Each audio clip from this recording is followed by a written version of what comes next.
স্বাধীন চেতা মেয়েদের সাথে থাকতে চাওয়া এতটা সহজ নয়। সে আপনার সব বারণ চোখ কান বন্ধ করে শুনবে না। এটা করা যাবে না, সেটা করা যাবে না, এখানে যাওয়া যাবে না, এর সাথে কথা বলা যাবে না, এই সমস্ত নিয়মসূচির মুখে সে প্রশ্ন ছুড়ে বসবে, কেন?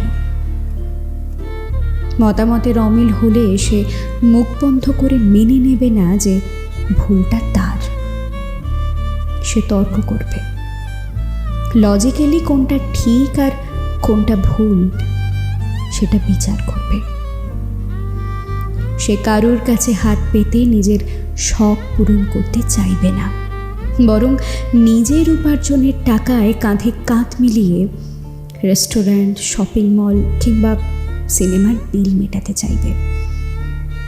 সে আপনাকে ভালো তো বাসবে প্রচুর, কিন্তু নিজেকে অবহেলা করে নয়। তোতা পাখির মতন পায়ে শেকল পরিয়ে শেখানো বলেই তাকে দিয়ে বলানো যাবে না। সে উঠবে, সে প্রাণ ভরে ডানা মেলে নিঃশ্বাস নেবে। সে তার ইচ্ছে মতন বসবে, তার মনের মতন, তার খুশির মতন উঠবে। সে হা হা শব্দ করে হাসবে, সে নিজেকে প্রচুর ভালোবাসবে। হ্যাঁ, অনেকের পক্ষে আবার এরকম মেয়ে মানুষকে ভালোবাসা ততটা সহজ নয়। তাই আপনি আরও একবার ভেবে দেখুন, আপনি পারবেন তো?